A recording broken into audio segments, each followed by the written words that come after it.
So I promised to bring you along with me on our cultivating home journey as we make progress and get settled in here on our new home and our homestead, and turning it from a brand new home owned by previous people to a homestead that really reflects us and our values. If you are new here, welcome. My name is Amanda Willis. I empower families to wellness authentically through biblically rooted principles, and I am so glad that you are here. If you've been on this journey with me for a little bit, thank you as well for joining today.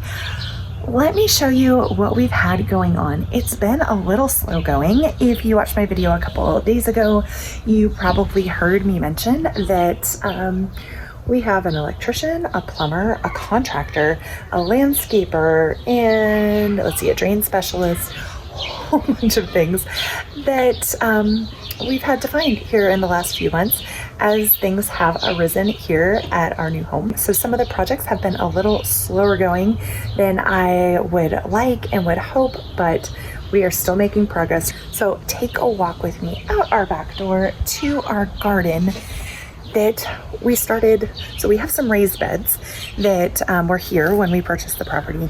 And then we also have some beds that we have added. So we have the raised beds that are over here on the side of the house, but these right here we added on a Saturday when I realized I had all of these tomato and pepper starts and no place to put them. These stones we actually had over on the side of the shed that the previous owners had here. For what? I'm not really sure, but they worked fantastic, and there were just the right amount of them to be able to surround these two garden beds for us. So we laid down some cardboard and then covered that with some compost and mulch and soil. And this is what we have with our tomatoes and our peppers. I'm very excited that we are finally starting to get some growth on these here in Casper. Though we've had really hot days for a while, the evenings had still been pretty cool until a couple weeks ago. And so we're starting to finally get some consistent temperatures, and I'm seeing green. Like really green, not just the yellow greenness that you see here. And these guys are, trust me, getting plenty of water, but not too much. The pepper plants, during the day, they just get a little wilty. But excited to see some growth on those. Like I told my husband, even if we get just a few plants that end up producing, we'll be doing well. But the goal is to have enough to can to do a whole bunch of fermented jalapenos. We've got jalapeno peppers, poblano peppers, shishito peppers, green peppers, and then we have some Roma and another piece tomato. I can't remember what the other one is right off the top of my head. So then let's walk. The herbs that still need a home. They're growing and thriving really nicely over there, but they still need a home. I'm going to work on getting that done here this week. Then take a walk with me over here to our side beds. And our peas are just about done. They have hit the heat max, I believe, here. I harvested just a couple off of these smaller plants that took forever to come up, but I think they are stressed out. They are done. There's no more peas coming off of them, but they did really well. We'll probably get a few more started here soon. Our beds look kind of empty, and that wasn't how they got planted. This is some parsley root, and I actually need to research. I think this might be about ready to harvest. Our cilantro is done, and I've been allowing it to flower and go to seed so we can collect some coriander off of it. We've got some arugula that bolted pretty quickly. Another parsley root. They were not planted that far apart. One carrot. And I think we finally have another carrot coming up here. I did not just plant two. There were a whole lot, but can you see here? We have animals that love to get into this bed. I actually think it's the birds over the squirrels. And it's over on the side so we don't see them and able to scare them away quite as quickly. We've got our broccoli going here, surprisingly still doing pretty well in this heat. Still waiting for some actual broccoli to come off of it, but I'm excited. I've got my pest control thieves cleaner going again because I hadn't been spraying them for a while and they were starting to get a little eaten. And then cucumber wise, we've got a few plants that are doing well. A few of them kind of fizzled, but these guys look great.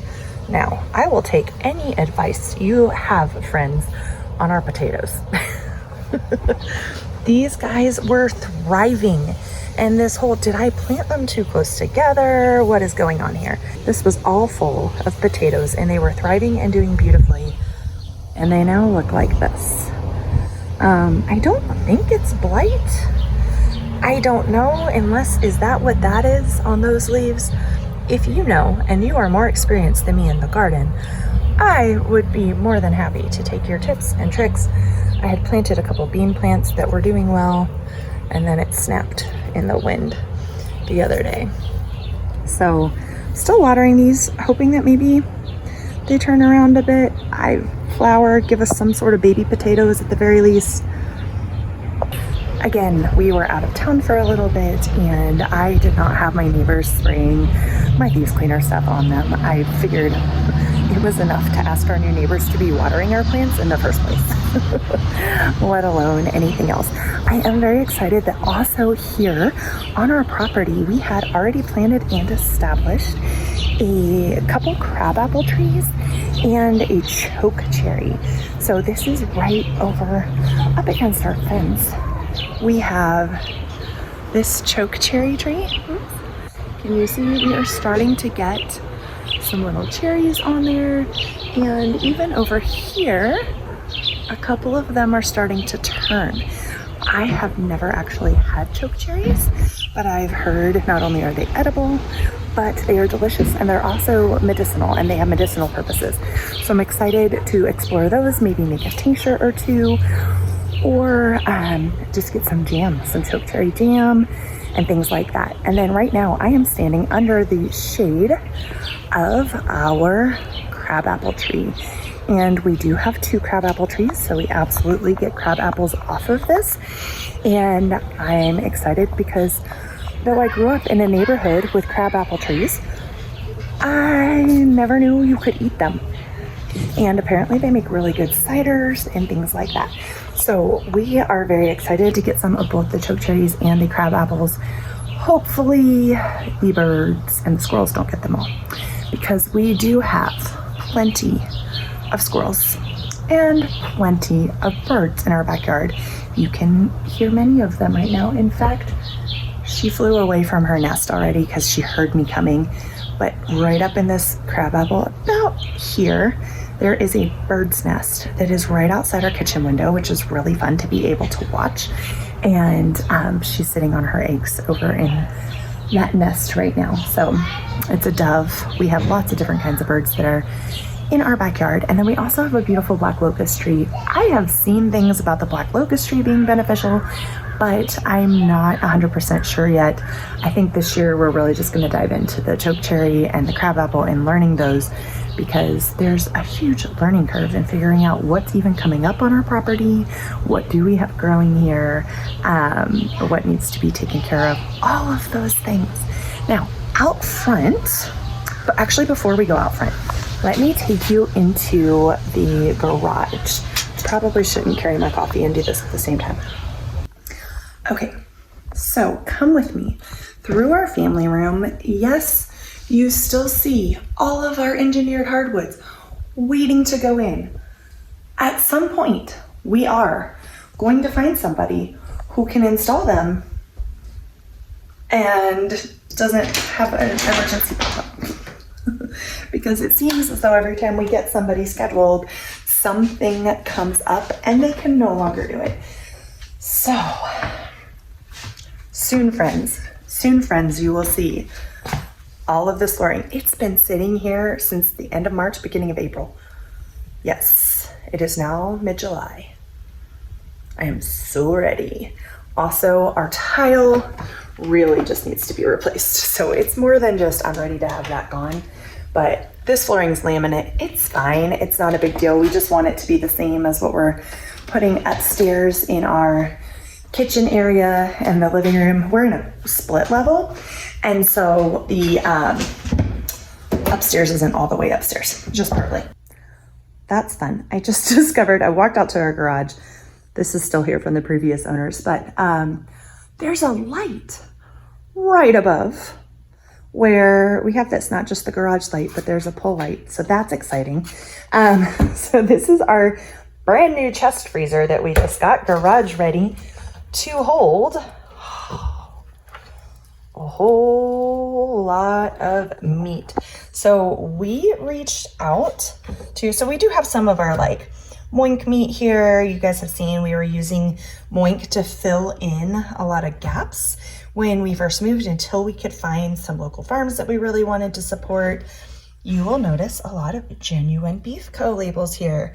Genuine Beef Co. is Jill Winger's company, and turns out she is actually only a couple hours from us. She is actually only a couple hours from us here in Wyoming. And so I reached out to her knowing that she had our Genuine Beef Co. company and that her practices were fantastic in raising her meat. And so I asked her about purchasing a half a cow because I noticed that that was not on the website and if they did anything for local pickup.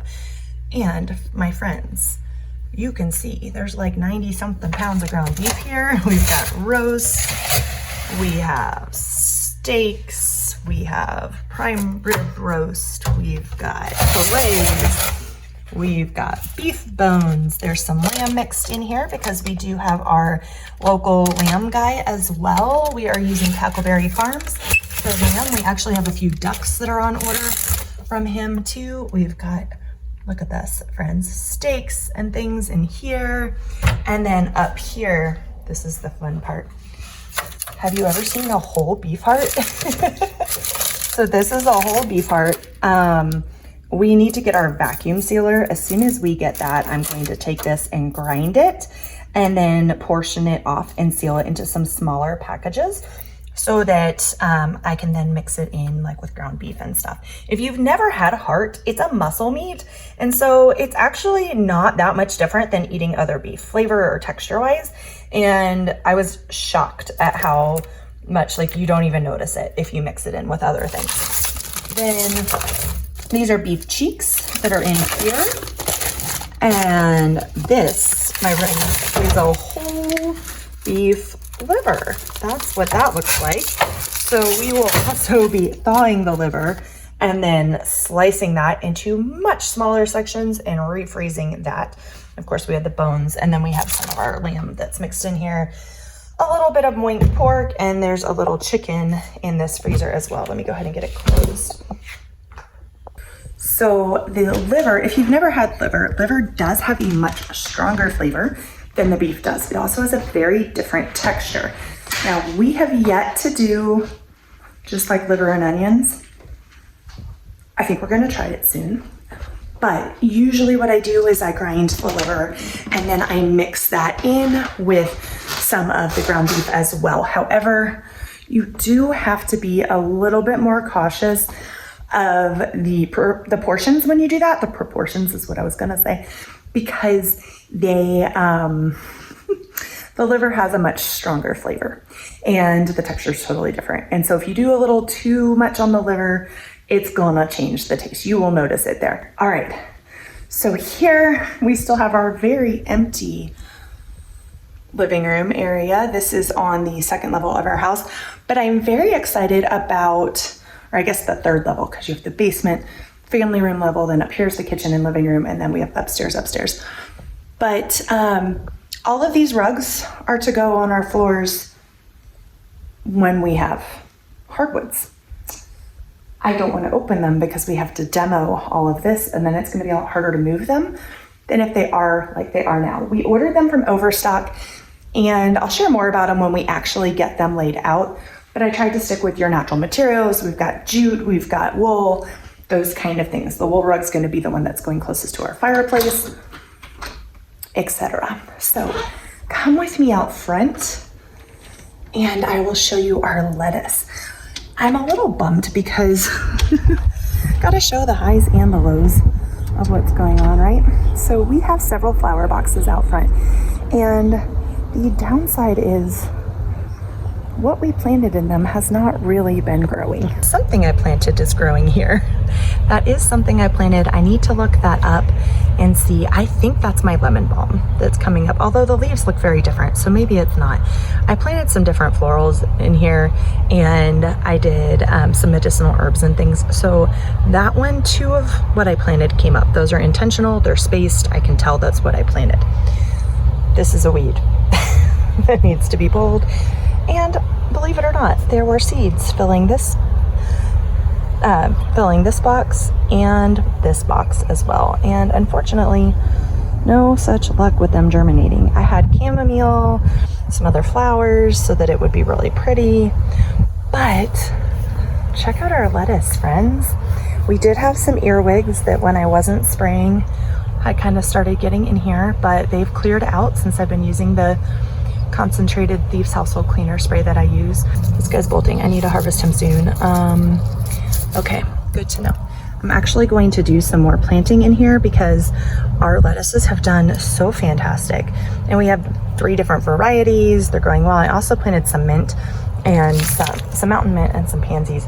I tried just throwing some sage seed down in here, see if it might sprout. So far, nothing. And this box, the previous owners had some succulents. So these guys are over here. They're thriving. They're doing well. I'm considering moving them though, because though they're doing great in this box, let's be real, they're in a box that when you step back, you can't see anything. So that's an eventual flip. So friends, that is our current update. You can see our painting is most of the way complete on these levels.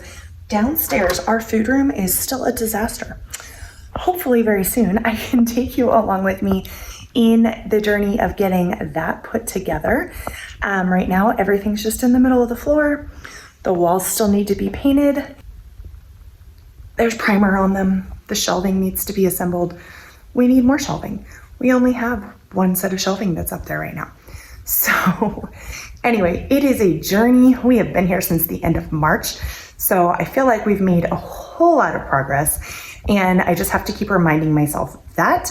And so I want to remind you and encourage you, friend, that if you are working on making steps in your home or on your homestead, that it is a journey and that every step counts, and it's okay. Progress, not perfection. 1% change every day. And until next time, take care, friends. Cheers.